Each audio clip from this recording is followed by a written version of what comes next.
जय हिंद साथियों स्वागत है आपका आज 12 जनवरी 2025 की करंट अफेयर में। दोस्तों आज की हम शुरुआत करेंगे एक महान वाक्य से। जब तक जीना तब तक सीखना, अनुभव ही जगत में सर्वश्रेष्ठ शिक्षक है। दोस्तों ये वाक्य हमारे पूजनीय महान स्वामी विवेकानंद जी का है। उन्होंने कहा था कि जब तक जीओगे तब तक सीखते रहो, अर्थात अनुभव ही जगत का सबसे अच्छा शिक्षक है। यानी आप लोगों से भी मैं बोलूँगा कि जब तक भी आपको उम्र मिली है, जब तक भी आपको ये जीवन मिला है, आप इसके प्रत्येक क्षण में सीखने का प्रयास कीजिए, क्योंकि अनुभव ही सबसे अच्छा शिक्षक दोस्तों होता है। ये महान वाक्य हमारे महान स्वामी विवेकानंद जी द्वारा कहा गया है। चलिए आज की करंट अफेयर शुरुआत करते हैं इसी वाक्य के साथ।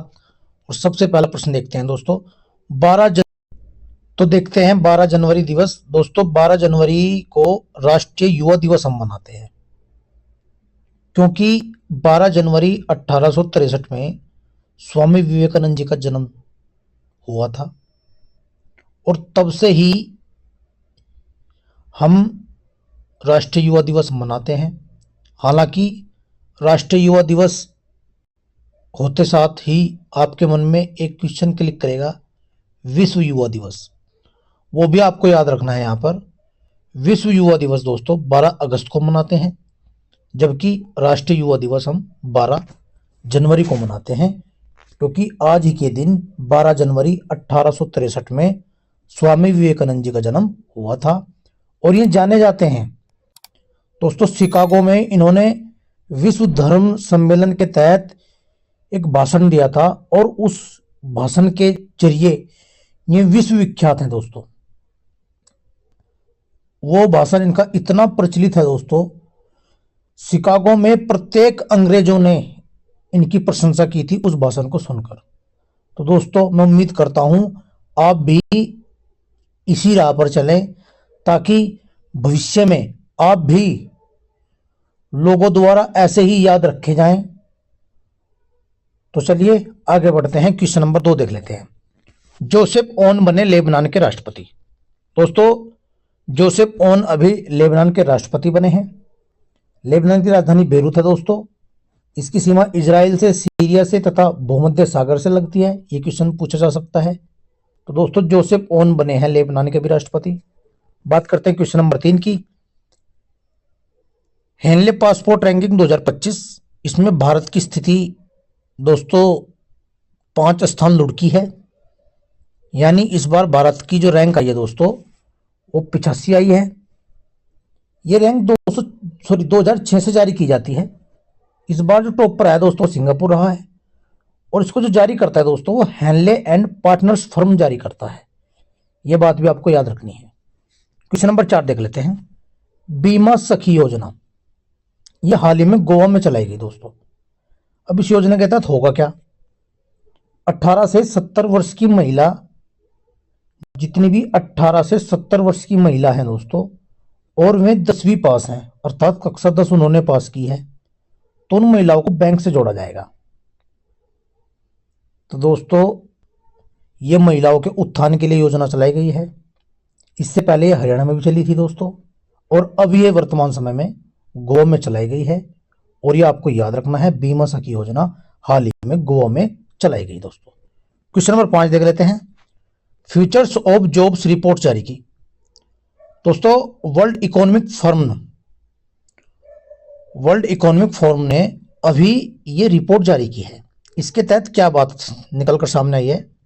इस रिपोर्ट के तहत पता चला है कि 2030 तक 170 मिलियन नई नौकरी सृजित होंगी, लेकिन एआई के कारण 92 मिलियन नौकरी खत्म भी होंगी। अर्थात एक आंकड़ा जारी किया गया है दोस्तों। इसके तहत ये बताया गया है कि 2030 तक 170 मिलियन नई नौकरी सृजित होंगी, जबकि 92 मिलियन नौकरी खत्म भी दोस्तों होंगी, और उसका मुख्य कारण एआई रहेगा। अब दोस्तों जाहिर सी बात है, जिस चीज का जितना फायदा होता है उसका उतना ही नुकसान भी दोस्तों होता है। तो ये बात आपको याद रखनी है। क्वेश्चन नंबर 6 देखते हैं। 23वां दिव्य कला मेला दोस्तों ये इस बार 23वां जो दिव्य कला मेला है गुजरात के वडोदरा शहर में होगा। 9 से 19 जनवरी 2025 तक ये मेले का आयोजन दोस्तों किया जाएगा, ये आपको याद रखना है। गुजरात में ही दोस्तों अभी पक्षियों की जनगणना शुरू की गई है दोस्तों, ये बात भी आपको याद रखनी है। जो प्रवासी पक्षी थे वहां पर उनकी जनगणना शुरू की गई है। चलिए क्वेश्चन नंबर 7 देख लेते हैं। अनामिका शर्मा ने बैंकॉक में 13,000 फीट की ऊंचाई पर महाकुंभ के आधिकारिक झंडे को लहराकर पूरे विश्व को लोक आस्था के इस पर्व में आने का निमंत्रण दिया। दोस्तों अनामिका शर्मा प्रयागराज से हैं। ये बैंकॉक में 13,000 फीट पर खड़ी होकर इन्होंने एक झंडा लहराया जो प्रतीक है और ये बताता है पूरे विश्व को कि जो महाकुंभ इस बार उत्तर प्रदेश में आयोजित हो रहा है, यानी उस झंडे फहराने से ये मतलब है कि आप सभी पूरा विश्व उस महाकुंभ में निमंत्रित हैं। तो ये बात आपको याद रखनी है। पूछ लेगा कि कहाँ झंडा फहराया, तो आपको याद रखना है बैंकॉक में झंडा फहराया। चलिए क्वेश्चन नंबर 8 देख लेते हैं दोस्तों। क्यूबा में राफेल तूफान। दोस्तों कुछ दिन पहले क्यूबा में राफेल तूफान आया था और वहां पर बहुत सी जान मान की हानि हुई थी। तो अब ये चर्चा में क्यों है दोस्तों? अब भारत और क्यूबा के संबंध काफी अच्छे हैं दोस्तों। क्यूबा पड़ता है कैरिबियाई देश में। ये पनामा नहर जो होती है, पनामा जो उत्तरी अमेरिका और दक्षिण अमेरिका के बीच जो पनामा नहर है दोस्तों, वहां पर कैरिबियाई देश में काफी छोटे छोटे देश हैं। ये घाना वहीं पर पड़ता है। तो दोस्तों घाना और भारत के संबंध काफी मजबूत हैं। इन संबंधों को और मजबूत बनाने के लिए भारत ने वहां पर मानवीय सहायता भेजी है। कुछ दवाइयां, कुछ सिलेंडर्स, कुछ अन्य चीज जो व्यक्तियों के हित में आए या उनके लिए हेल्पफुल साबित हो, तो ये क्यूबा को भेजी गई है अभी। तो ये क्वेश्चन पूछा जा सकता है कि कहां पर मानवीय सहायता भेजी भारत ने? तो दोस्तों क्यूबा भेजी है। चलिए आगे बढ़ते हैं, क्वेश्चन नंबर 9 देख लेते हैं। एमपी चंद्र आर्य भारतीय मूल, इस बात का क्या मतलब है? दोस्तों एमपी चंद्र आर्य भी चर्चा में है क्योंकि अभी कुछ दिन पहले जस्टिन ट्रूडो ने कनाडा के प्रधानमंत्री पद से इस्तीफा दिया था। तो उसी वो कार्यकाल उनका पूरा नहीं हुआ था, उन्हें कार्यकाल के पहले ही इस्तीफा दे दिया था। तो भी ये बात सुर्खियों में निकल कर आई है दोस्तों कि जितना भी कार्यकाल रह रहा है हम उनका, तो उस कार्यकाल में दोस्तों ये जो भारतीय मूल के एमपी चंद्र आर्य हैं, ये तब तक प्रधानमंत्री का पद संभालेंगे दोस्तों। हालांकि भी इलेक्शन होना है, लेकिन ये बात क्लियर ही है कि ये ही प्रधानमंत्री बनेंगे दोस्तों। ये बात आपको याद रखनी है। जैसा आगे होगा बाकी वो आपको बता दिया जाएगा, लेकिन अभी फिलहाल यही खबर सामने आ रही है कि एमपी चंद्र आर्य अभी जो बचा हुआ कार्यकाल है उसके प्रधानमंत्री भारतीय मूल के एमपी चंद्र आर्य होंगे दोस्तों। चलिए क्वेश्चन नंबर 10 देख लेते हैं। वेनेजुएला के भी नए राष्ट्रपति। दोस्तों वेनेजुएला में भी नए राष्ट्रपति बने हैं, आपको याद रखना है निकोलस मादुरो। एक बात और याद रखनी है, वेनेजुएला में दोस्तों 6 साल के लिए राष्ट्रपति बनते हैं, जबकि अपने भारत में 5 साल के लिए राष्ट्रपति बनते हैं।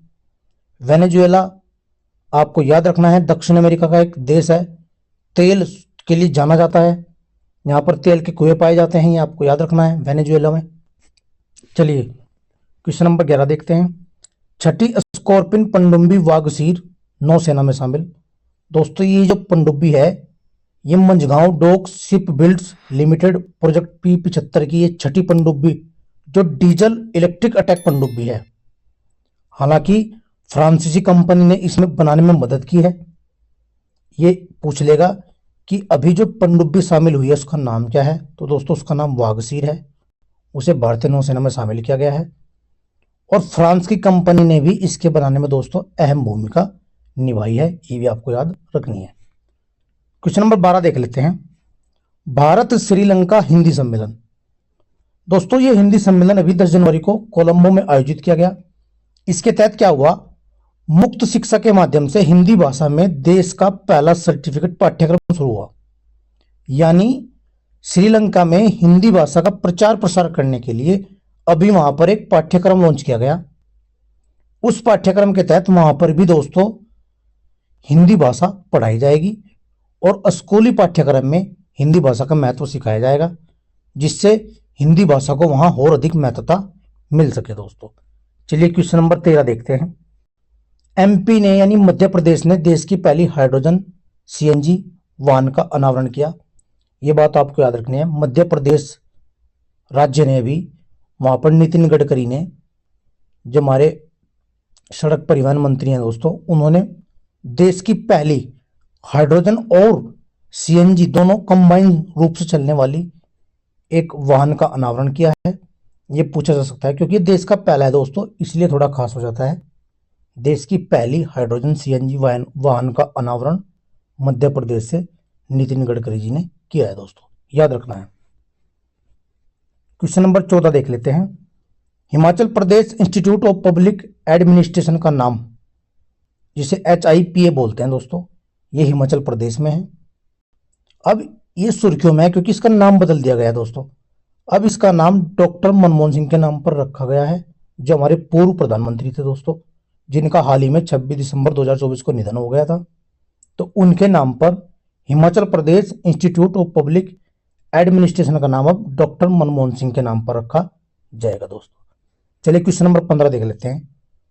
गूगल क्लाउड के साथ मिलकर AI संचालित कृषि नेटवर्क लॉन्च किसने किया? तो दोस्तों ये उत्तर प्रदेश ने किया। ये बात आपको याद रखनी है। उत्तर प्रदेश आजकल बड़ा सुर्खियों में चल रहा है क्योंकि यहाँ पर महाकुंभ लगाया गया 144 साल के बाद। तो आपको याद कर लेना है, गूगल क्लाउड के साथ मिलकर AI संचालित कृषि नेटवर्क लॉन्च किया है, जो वो उत्तर प्रदेश ने किया है। तो दोस्तों ये थे आज के 15 प्रश्न। अब देखते हैं रिवीजन के।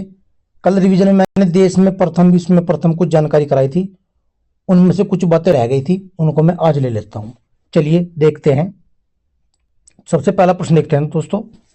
भारत का पहला आयुर्वेद कैफे, ये दोस्तों नई दिल्ली में है, बनाया गया है। भारत के पहले स्किल इंडिया सेंटर का उद्घाटन, ये संबलपुर ओडिशा में है दोस्तों। सेमीकंडक्टर नीति को लागू करने वाला पहला राज्य गुजरात। ट्रैफिक ऑडिट कराने वाला पहला राज्य बिहार दोस्तों। समान नागरिक संहिता लागू करने वाला पहला राज्य उत्तराखंड, हालांकि गोवा भी माना जाता है। स्पेस में सर्वाधिक समय बिताने का रिकॉर्ड ओलेग कोनेंगनेंको, ये रूस के हैं। भारत का UPI स्वीकारने वाला पहला यूरोपीय देश दोस्तों फ्रांस बना है। भारतीय सेना की पहली महिला सूबेदार ये प्रीति रजक बनी है, मध्य प्रदेश की। जातीय जनगणना शुरू करने वाला दूसरा राज्य दोस्तों आंध्र प्रदेश, इससे पहले बिहार ने की थी। भारत की पहली और सौर संचालित नाव की शुरुआत सरयू नदी पर की गई है। भारत की पहली 100% इलेक्ट्रिक बाइक टैक्सी की शुरुआत असम में की गई है दोस्तों। PM विश्वकर्मा योजना लागू करने वाला पहला राज्य UT जो बना है, यानी जम्मू कश्मीर बना है। भारत का पहला गर्ल्स सैनिक स्कूल की शुरुआत मथुरा, ये बड़ा खास है, राजनाथ जी ने इसका उद्घाटन किया था, आपको याद रखना है। देश का पहला डॉग स्काई पार्क, ये पेंच टाइगर रिजर्व महाराष्ट्र में बना है दोस्तों। अनाथ बच्चों के लिए योजना बनाने वाला पहला राज्य हिमाचल प्रदेश। देश का पहला AICT लखनऊ बना है। सियाचिन ग्लेशियर में किसी ऑपरेशनल पोस्ट पर तैनात होने वाली पहली महिला चिकित्सा अधिकारी कैप्टन फातिमा वसीम बनी है। मंगल ग्रह पर रोवर संचालित करने वाली पहली भारतीय महिला डॉक्टर अक्षता कृष्णमूर्ति बनी है। सियाचिन में तैनात होने वाली पहली महिला चिकित्सा अधिकारी दोस्तों ये गीतिका कौल बनी है। समलैंगिक विवाह का पंजीकरण कराने वाला पहला दक्षिण एशियाई देश दोस्तों, ये खास रखना है, आपको याद रखना है, नेपाल बना है।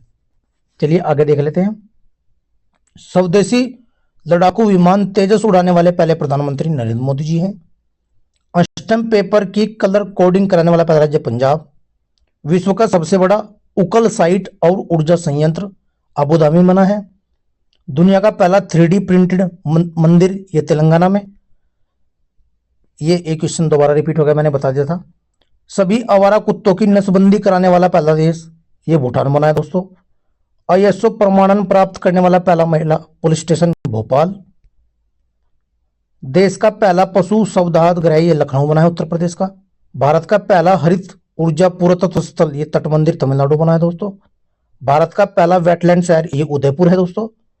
भारत का सर्वश्रेष्ठ पर्यटन गांव पंजाब का नवापिंड सदारा गांव।